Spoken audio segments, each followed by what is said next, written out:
Hello दोस्तों, तो एक नए वीडियो में आपका स्वागत है। तो कैसे हैं आप? आई होप आप सब अच्छे होंगे, मज़े में होंगे। तो जैसे कि सिडको ने अपने 26,000 घरों का जो प्राइस है वो अनाउंस कर दिया है।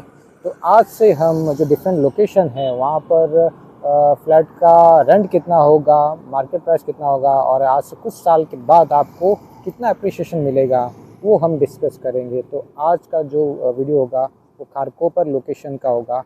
तो खारकोपर लोकेशन में वैसे 1 BHK का आपको रेंट 12 से 15 हज़ार मिलना चाहिए। वो डिपेंड करता है कि कौन सा फ्लोर है, कौन सा फेसिंग है, लेकिन हम मिनिमम रेंट लेकर चलेंगे। और वैसे ही आपको कुछ साल के बाद आपके जो फ्लैट का प्राइस होगा वो आपको कितना मिलेगा, तो वो सब हम डिटेल में एनालिसिस करेंगे। तो चलिए सिस्टम में चलते हैं, एक्सेल शीट में देखते हैं कि आपको कितना अप्रिसिएशन मिलेगा। जैसा कि आप ये देख सकते हैं कि ये लिस्ट है मेरे पास, जहाँ पे सारे प्राइसेस को मेंशन किया गया है। तो आज हम बात कर रहे हैं खारकोपर, खारकोपर 2A, उसके बाद खारकोपर 2B और उसके बाद Kharkopar plot number 3 Kharkopar east. तो इन तीनों के बारे में हम करेंगे एनालिसिस कि ये जो प्राइसेस है मेंशन किए गए हैं, इन प्राइसेस में इन फ्लैट्स को परचेस करना एक सही फाइनेंशियल डिसीजन होगा कि नहीं। और एक चीज कि बामन डोंगरी और खारकोपर दोनों ही उल्वे में आते हैं, फिर भी दोनों के प्राइसेस में इतना डिफरेंस क्यों है, जबकि दोनों का जो कारपेट एरिया है वो सेम है। आप अगर यहाँ पे देखेंगे तो ठीक है। तो हम चलते हैं एक्सेल फाइल में। तो जो इनिशियल कॉस्ट है वो खारकोपर का, वो ऑलमोस्ट 40 लाख है। और वहां पे जो मंथली रेंट आता है उसे चेक करने के लिए हम जा सकते हैं वेबसाइट पे। तो ये है magicbricks.com वेबसाइट। अगर हम यहाँ पे चेक करें कि एक 1 BHK फ्लैट का क्या रेंट है सेक्टर 17 में, क्योंकि खारकोपर जो है सेक्टर 17 के पास ही आता है। सबसे पहले चलिए हम एक लोकेशन देख लेते हैं कि एग्जैक्टली कौन से लोकेशन में ये सारे फ्लैट्स हैं। तो ये है उल्वे। अगर मैं जूम आउट करूं तो यहाँ पर है इंटरनेशनल एयरपोर्ट जो बन रहा है अभी। फिर यहाँ खारकोपर और यह रहा बामन डोंगरी। ये है बामन डोंगरी के प्रोजेक्ट। वहाँ पे जो वहाँ पे भी 1700 फ्लैट्स हैं, अवेलेबल हैं। और बामन डोंगरी स्टेशन के बाद आता है ये खारकोपर स्टेशन। और खारकोपर रेलवे स्टेशन से अटल सेतु का जो यहाँ पे इंटरचेंज है शिवाजी नगर में, वो नज़दीक है। और खारकोपर स्टेशन के ईस्ट में ही ये तीनों खारकोपर के प्रोजेक्ट हैं। ये है यहाँ पे, यहाँ है 2A और 2B, ये यहाँ पर है। और ये है प्लॉट नंबर 3 खारकोपर ईस्ट का। यहाँ सबसे ज्यादा फ्लैट्स हैं। और दोनों ही जो जो तीनों ही लोकेशन है, तीनों location Ramsheth Thakur international sports complex के बिल्कुल ही पास में है। और साथ में ही ये जो रेलवे स्टेशन है उसके भी बिल्कुल ही पास में है। तो रेलवे स्टेशन का पास होना, साथ में इस स्टेडियम का पास होना, और साथ में इस अटल सेतु का जो एंट्री पॉइंट है, इंटर एग्जिट पॉइंट है, वो भी पास होना, ये सारी चीजें एक बहुत ही प्रीमियम लोकेशन बनाती है इस प्रोजेक्ट को। और पास में ही है सेक्टर 17। तो हम सेक्टर 17 के जो रेंट है वो जानने की कोशिश कर रहे हैं यहाँ पे। तो आप यहाँ देख सकते हैं कि G+4 बिल्डिंग जो है वहाँ पे 8500। अब जैसे जैसे हम आगे बढ़ते जाएंगे तो G+7 में 11,000, और फिर से एक और G+7 है जहाँ पे 13,000। तो ऑलमोस्ट ऑन एन एवरेज यहाँ पे एवरेज निकाले तो ऑलमोस्ट 11,000 12,000 का यहाँ पे हमें मिलता है रेंट। और हम सपोज करते हैं, मान लेते हैं कि यहाँ पे 10 नहीं, हमें 11 मिलेगा रेंट। और उस 11,000 में से 1,000 हमारा मेंटेनेंस चले जाएगा।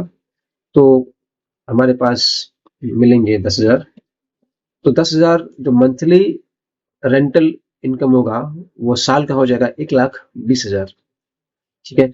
तो कभी भी किसी प्रॉपर्टी को अगर आप इन्वेस्टमेंट पर्पज के लिए खरीदते हैं तो सबसे ज्यादा और सबसे बड़ा जो फैक्टर होता है वो होता है रेंटल इनकम, साल का कितना होता है। तो अगर यहाँ पे हम देखें तो जो ईयरली रेंट है वो है 1,20,000 और जो हमारा प्रॉपर्टी का कॉस्ट होगा वो होगा 40 लाख। तो ये हमारा सालाना इनकम, रेंटल इनकम, और ये है प्रॉपर्टी कॉस्ट, उससे हम डिवाइड कर देंगे तो वो होता है 3%। और 3% एक बहुत ही अच्छा रेंटल इनकम माना जाता है। थ्री और या थ्री से ऊपर, तो 3 से जितना ऊपर होगा रेंटल इनकम उतना ही अच्छा वो प्रॉपर्टी होगा। तो डिपेंड करता है कि उसका कॉस्ट कितना है और आपको रेंट कितना आता है। अगर हम इसे कंपेयर करें बामन डोंगरी का जो प्रोजेक्ट है उसके साथ, तो बामन डोंगरी का जो कॉस्ट है वो ऑलमोस्ट 30 लाख है। तो अगर हम और वहां पर भी जो रेंटल है वो ऑलमोस्ट इतना ही मिलेगा।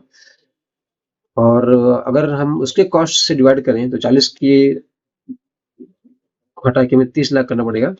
तो वहां पे जो प्रॉपर्टी का जो रेंटल इनकम है वो 4% है, जो यहाँ से भी अच्छा है। लेकिन खारकोपर मैं मानता हूँ कि ये कम से कम होगा, ज्यादा भी हो सकता है। उसका रीजन है वो हम जानेंगे। इस केस में मैं वापस इसे 40 कर देता हूँ। तो रेंटल इनकम 3% हमने देखा खारकोपर में। और आज से 5 साल बाद ये ऐसा सबका अनुमान है, ऐसा ऐसा सबकी उम्मीद है कि ये सिवरी के सिवरी में जो आज 1 BHK के कॉस्ट है उसको टक्कर देगा, उसके आसपास हो जाएगा। तो अगर ये 5 साल बाद 80 लाख का ये 1 BHK होता है तो आपको 15% का ईयरली अप्रिसिएशन मिलेगा। जैसे कि 40 लाख अभी है, अगले साल ये 46 लाख हो जाएगा। अगर हम इसमें 15% का ईयरली अप्रिसिएशन जोड़ दें, उसके अगले साल 52 लाख, उसके बाद 60 लाख, 69 लाख, और ऐसे ऐसे होते हुए 5 साल के बाद 80 लाख हो जाएगा। और अगर आपने 5 साल बाद इसे 80 लाख में बेचा तो आपको 15% का एक अप्रिसिएशन मिलेगा, जो कि एक बहुत अच्छा अप्रिसिएशन, एक अच्छा अर्निंग है अगर हम कंपेयर करें म्यूचुअल फंड और रियल एस्टेट को, और साथ में स्टॉक मार्केट को। और ये तो सिर्फ प्रॉपर्टी के ऊपर आपका अप्रिसिएशन है, प्लस आपको साल का 3% का ईयरली रेंटल इनकम भी मिलने वाला है। तो 15 और ये 3 मिला के 18% टोटल आपको इसमें साल का अर्निंग मिलेगा। अब एक बहुत बड़ा क्वेश्चन जो है, लोगों को इतना एक बहुत बड़ा क्वेश्चन ये है कि बामन डोंगरी और खारकोपर दोनों ही आते हैं उल्वे के अंदर, ठीक है, पर प्राइसेस में इतना डिफरेंस क्यों, जबकि एरिया तो सेम है। तो इसका जो आंसर है, उसे समझने के लिए हमें जो लेआउट है, जो प्लान है, जो प्रोजेक्ट बनाए गए हैं वो देखना पड़ेगा। एक बात तो है कि बामन डोंगरी का जो प्रोजेक्ट है उसमें फिटनेस सेंटर नहीं है, लेकिन खारकोपर के जो तीनों प्रोजेक्ट हैं उसके अंदर फिटनेस सेंटर भी दिया गया है। और वो यहाँ पर आप चेक कर सकते हैं। ये जो लेआउट है इस पूरे प्रोजेक्ट का, ये मैंने रेरा के वेबसाइट से डाउनलोड किया है। तो ये रहा plot number 02A Kharkopar east. ये उसका बिल्डिंग लेआउट है जो कि बामन डोंगरी के जैसा ही है। और अगर आप चेक करेंगे यहाँ पे तो ये प्लॉट एरिया है। उसके बाद प्लॉट एरिया के साथ साथ आप देखेंगे यहाँ पे कितना FSI कंज्यूम किया गया है। तो साथ साथ इसके डिजाइन में एक बहुत ही इंपॉर्टेंट चीज है, वो है फिटनेस सेंटर। ये रहा फिटनेस सेंटर का लेआउट।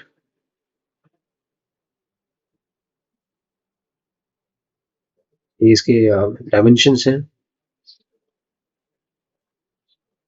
फिटनेस सेंटर का एरिया, और एंटायर जो प्रोजेक्ट है पूरे प्रोजेक्ट का भी लेआउट हम देख लेते हैं।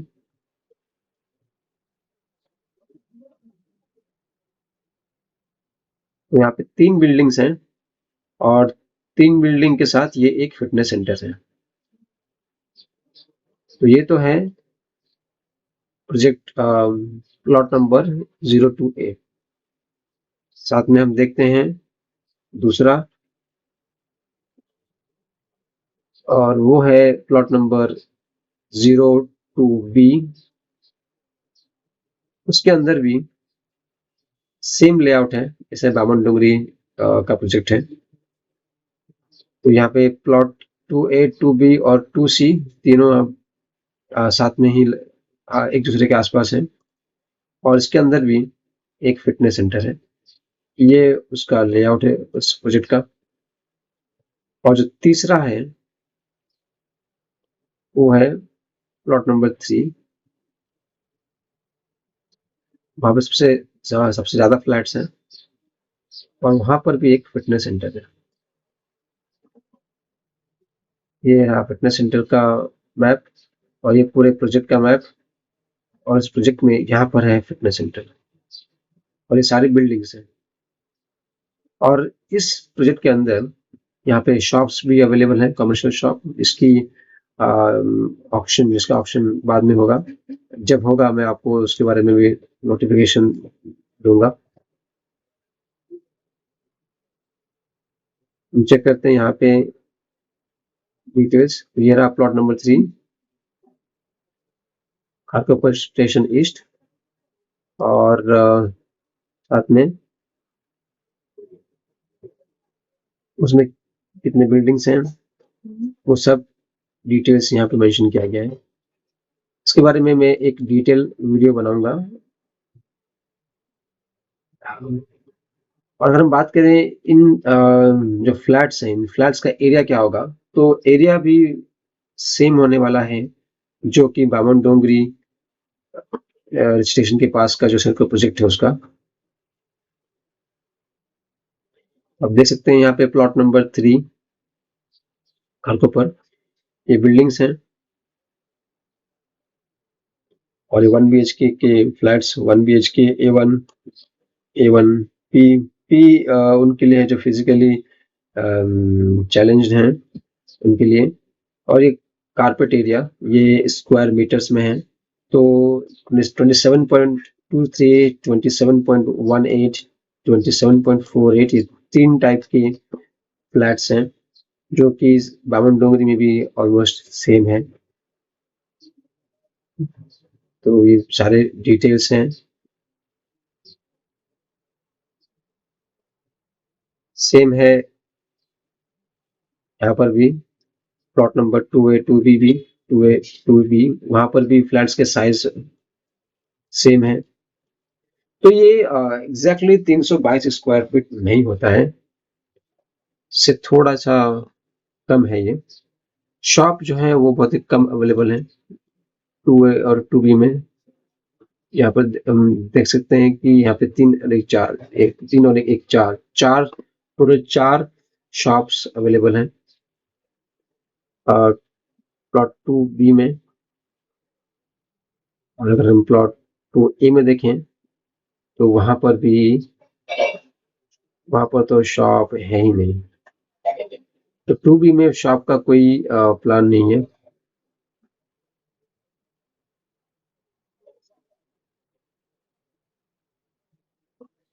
एक और जो रीजन है कि अलग अलग नोड्स का अलग अलग प्राइसेस है।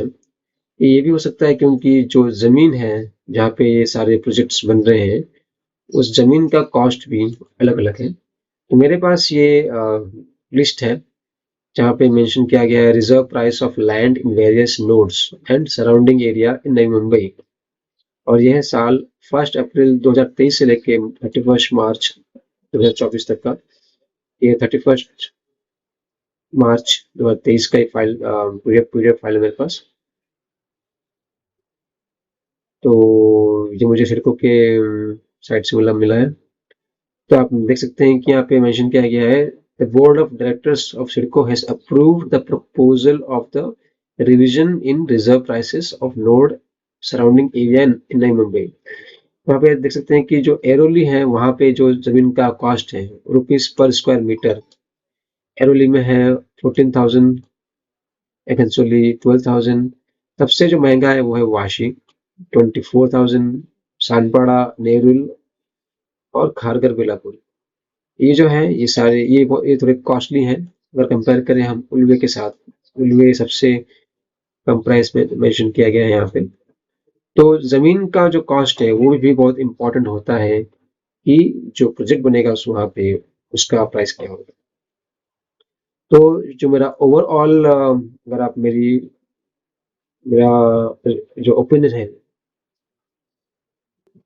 तो मेरा एक जो ओवरऑल ओपिनियन होगा खारकोपर का जो प्रोजेक्ट है उसके रिगार्डिंग, तो एक अच्छा रेंटल इनकम आपको मिल सकता है।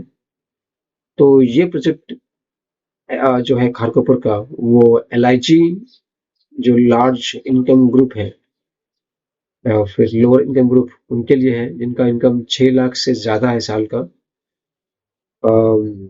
ज़्यादा उन तो कितना ज़्यादा वो मेंशन नहीं किया गया है, कोई मैक्सिमम लिमिट नहीं है यहाँ इसमें। तो जिनका इनकम 6 लाख से ज़्यादा है, ऐसे लोग हैं जो इसे अफोर्ड कर सकते हैं। तो अगर वो अफोर्ड कर सकते हैं तो परचेस करें, तो उनको इतना रेंटल इनकम होगा और एक अच्छा एप्रिसिएशन होगा। तो LIG वालों के लिए ये अफोर्डेबल लग रहा है मुझे। और जो अपना EMI भर सकते हैं वो इसमें इन्वेस्ट कर सकते हैं, या फिर रहने के लिए भी एक अच्छा ऑप्शन है ये। अगर आपको रहना है तो खारकोपर ये प्रोजेक्ट जो है वो रामशेठ ठाकुर जो इंटरनेशनल स्पोर्ट्स कॉम्प्लेक्स है उसके पास है, और साथ में ये खारकोपर रेलवे स्टेशन के भी पास में है। MTHL का जो एंट्री एग्जिट टोल पॉइंट है वो भी इसके पास है। तो एक अच्छा ओवरऑल एक अच्छा लोकेशन है ये। तो इन्वेस्टमेंट पर्पस और आप रहने के लिए चाहते हैं तो भी एक अच्छा लोकेशन है यहाँ पे। तो मेरा ओपिनियन ये होगा कि ये एक अच्छा लोकेशन है। और बाकी आपके ऊपर है, अगर आपको नहीं लगता है कि इनमें नहीं लेना चाहिए तो आप इसे मना भी कर सकते हैं। और जो नेक्स्ट वीडियो होगा उसमें हम एक नए लोकेशन के बारे में डिटेल्स इंफॉर्मेशन जानेंगे, जिस तरह हमने आज खारकोपर के बारे में जाना। तो गाइस, सिडको खारकोपर का जो अभी हमने एनालिसिस किया उसके बारे में आपका क्या कहना है मुझे कमेंट करके ज़रूर बताएं। और ऐसे ही बाकी लोकेशन का हम एनालिसिस ज़रूर करेंगे। तो अगर आपने चैनल को सब्सक्राइब नहीं किया है तो सब्सक्राइब कर लीजिए ताकि आपको नोटिफिकेशन मिलते रहे। तो मैं मिलता आपसे नेक्स्ट वीडियो में। Till then bye, take care.